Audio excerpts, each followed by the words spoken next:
Facts that people may enjoy include that Newton's law of cooling is used for forensics, spacecraft designing, baking, and food safety. Other work that Newton did include Newton's law of motion, which is his most famous ones, calculus, and the law of universal gravitation. There are many scientists Newton may have worked with. However, a mentionable scientist includes James Prescott Joule, who helped establish the base of thermodynamics. Another interesting fact includes that Newton's theory does not always work perfectly. If it has an outside influence that alters the results, such as wind or sunlight. Alright, this is part E of our physics project over Newton's law of cooling. Has some additional facts up here. Newton didn't originally state his law in the famous exponential form. The mathematical relationship was articulated much later by others, leveraging the calculus Newton himself invented. Law is a linear approximation that works best when the temperature difference between the object and the surroundings is small. And in the same 1701 paper where the law appeared, Newton also established a temperature scale that was notable for its wide range and for being one of the first to use the melting freezing points of various metals and alloys as fixed points. While not collaborators on the cooling view, the mathematical view of heat conduction was significantly advanced by Joseph Fourier over a century later, with Newton's law becoming the basis for the convective boundary condition in his work. I found it interesting that Newton didn't release his law right away. He privately worked on his theory in 1692, and much before he released it in 1701. I automatically assumed that this theory would always work. However, I did not think about outside influences like sunlight or wind affecting the results.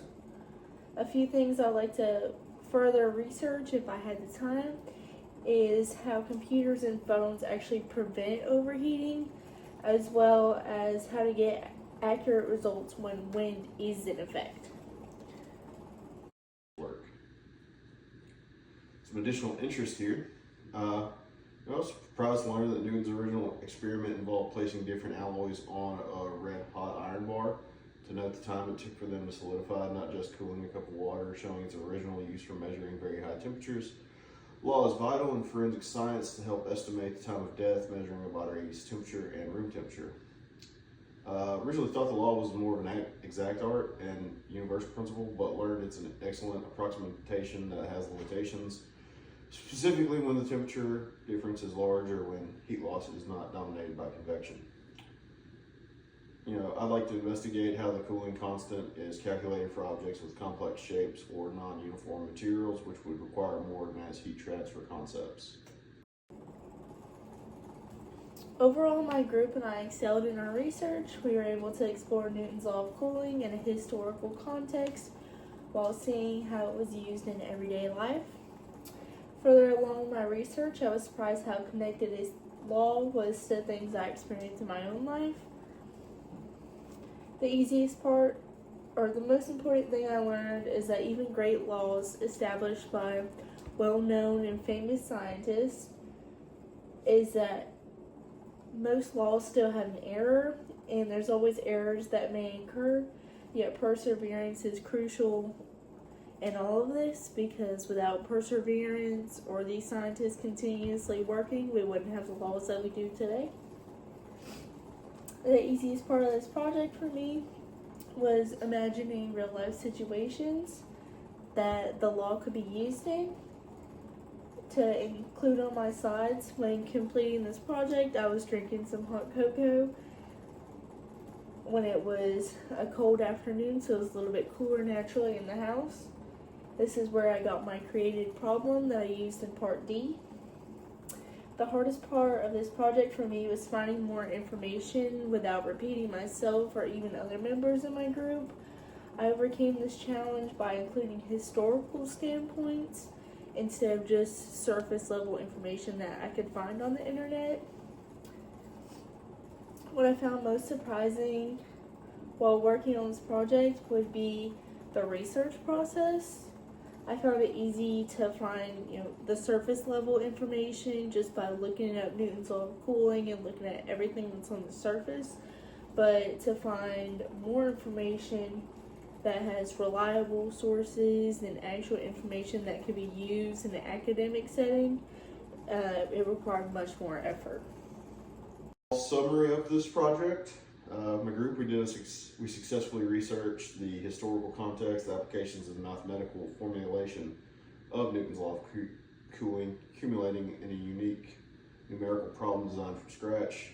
We understood the limitations of the law was crucial, as it allowed us to appreciate why more complex equations are necessary in engineering and meteorology, and to ensure our numerical problem was set up realistically. Finding the basic facts and formula for the law was easy, as it is a well-known principle in physics and calculus textbooks. Developing a brand new unique numerical problem that required multiple steps and avoided being too simple or too complex was the most challenging aspect. The most surprising part was discovering the details of Newton's original experiments and realizing that the law he was presented was based on an empirical observation about proportionality, which required later mathematicians to develop the full exponential equation. And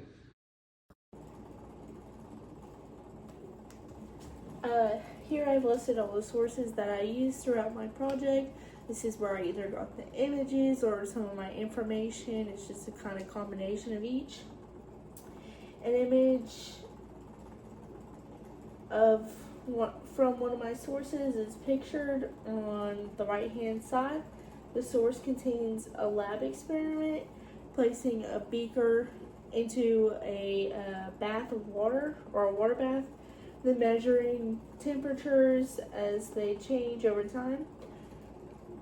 It provides useful terms as well as instructions on how this experiment was completed. This was useful for my project because it offered empirical grounding, experimentation, real-life examples, and visualization. On my modern process slide, I include a cooling curve that shows exponential decay, which showcases a theoretical solution to the cooling differential problem. here we have many of the sites listed that I used in reference and what slides they were used